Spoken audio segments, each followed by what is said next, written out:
Shit, wala sila. Kukuha lang siguro isang brief dito kay Echo. Yun! So guys, ito na. Ito na hinihintay ng mga tao. Pupunta na talaga natin si Echo neto. Kasi diba yung last week ba yun? Pumunta ako kaso hindi natuloy. Ayan, makikita niyo sa video yung mga nangyari sa akin na kamuritan. Kasi nga nahiya tayo. Ngayon, okay, go natin. Punta ko na siya sa kanila. Siguro ipaprank ko muna siya. Sabihin ko may order siya sa atin. No. Yan. Sige. Galing pa ako Marisol neto. Ayan, off ko muna. Hindi pa ako nag-off. I-check natin kung nandyan siya, no? Sana wala. Sana nandyan siya, no? Check natin. Tangina, kinakabahan pa rin ako eh. Baka kasi i-rape ako ni Echo eh. Palagay nyo. Ilang araw din yan, no? Yung wala, inintay ko pusukan ako ng booking dito eh. Kaso wala, di talaga tayo pinapalad. So ilang beses na rin niya ako minimension sa vlog niya. Nakakaya naman, di ba? This time siguro ready na ako. Itong araw na to. Hindi na pwedeng umurong eh. Parang na akong baliw nun pag gumalis pa ako dito. Sanay kasi ako mag-vlog ng ganito lang eh. Pero kung putang ina may kasamang hirap ata, nakakabaliw. Address niya. Wag lang niya sana talaga tignan yung motor natin, no? Kasi nakakahiya.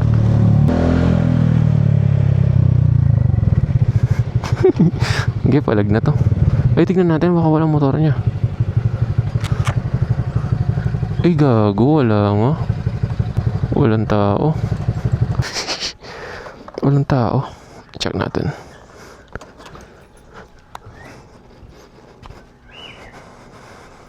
Aro? Walang tao. Tao po. Ayun yung motor niya, oh. Si Julia, wala. Tangina, yun pa mo yung gusto natin makita. Wala doorbell. Tao po.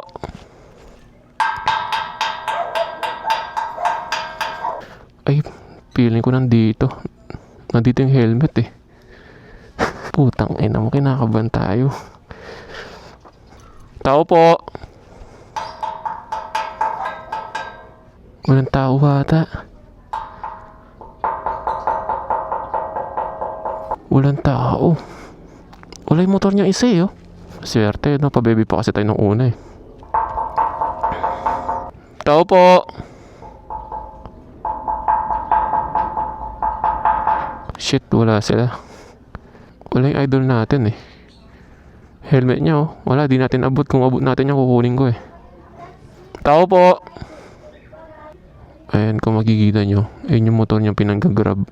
Wala, Sunday tayo ngayon eh. Wala siya. Damn. Sayang, no?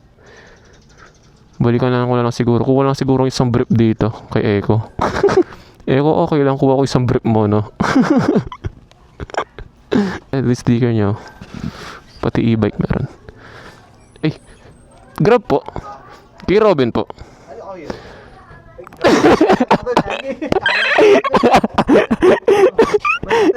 Balita. Kanina po kumakatok eh. Sabi sa akin. Musta? Wala ko sino.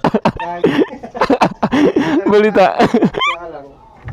Tatakabagan din kami sino. Kana ko walang tao, wala yung motor mo eh. Hindi na kailangan na tune up. Tune up. So, balita. Musta sa'yo?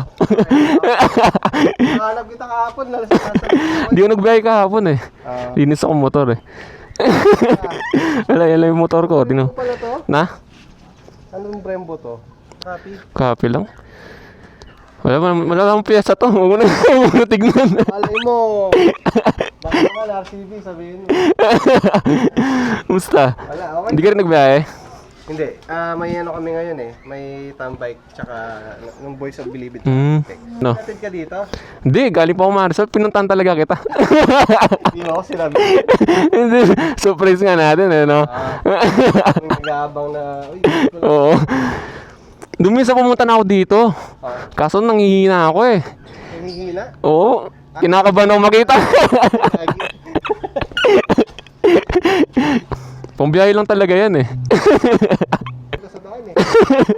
Pang umaga ako eh. May red na ano. Sige. Gusto mo break-in? Nakatapos lang din. Pwede nang ano yan, no? Pwede lang. Pwede mo. Kung hindi siya break-in, binawas mo. Mapera, no? Mapera. Sige, magaling gumawa si kay Julia. Walang kamukha. Oo nga, no? GP, Crab GP. Ay, hello po. Hello po. Akala namin sino ka. Natin, no? Oo. Pwede, no? Inaabangan sa daan eh. Oo nga po. Pero same lang din. Malaki din yung loob niyan, eh. No? Ano pala? Pwede yata sa akin yan. Pwede mong ano yun to. Kaso yung size mo, diba? Oo, 28. Same lang yan. May mas malaki pa dyan, eh. Parang Eh, di, sakto lang yan. sure ka. Oo. One eternity later. Nagbabay pa niyan ako, eh. So, yun. Thank you. Thank you, Sir Eko. Thank you, Sir Eko. Pinagawa niya tayo ng mga logo, no? So, ubangan nila, no? Baka. Ano, sound dito? Oo. Yun. Thank you. Thank you po. Sa 30 ka na. Wala, mamamatay na ako nun. Sige, thank you. Thank you. Yun. Sobrang bait. Solid. Walang masabi. Di na ako nakapagsalita dun sa... Kasi ginagawa niya rin ng logo, eh. Parang nakakahiya. So, kinumpleto niya, pinackage niya, no? Pinanggawa niya tayo ng logo. Kasi yun rin talaga balak ko, yung... ganitong logo. So, wala kasi akong kakilalang marunong gumawa. So, buti yun. Marunong si Sir Eko, no? Siya pa yung gumawa ng logo natin. Grabe. So, yun, ang bait. So, wala, di na rin ako makapagsalita minsan sa kanya kasi nakaka-pressure na makakita ka ng isang influencer na solid na OG dito sa Angeles. Kaya grabe. Yung page niya sa mga hindi pa nakaka-follow kay Eko. Yun, follow niya siya. Yun, pinuntahan natin siya, sinurprise natin. So, yung talagang mission natin bumarama, di magawa sa personal, ang hirap. Labit na natin siya, no? Solid lang. So, makikisabay pa dapat siya, kaso di siya kaya ng box ko. Laking tao pala ni Eko sa personal. So, yun guys, dito ko natatapusin yung video, no? So, yun. Ang gagawin ko nito, uwi muna ako, kain muna ako. Kasi this oras na rin, oras na eh. Yun guys. Sana nag-enjoy kayo sa video to. Yun, supportahan natin bawat isa, lahat na nagsisimula, no? Yung mga small content creator dito sa Angeles, yan, supportahan natin sila. Ulitin ko, thank you kay Sir Eko. Maraming salamat, pinagawa niya tayo ng logo. So yun guys, thank you sa inyo. Ingat kayo lagi and ride safe. God bless.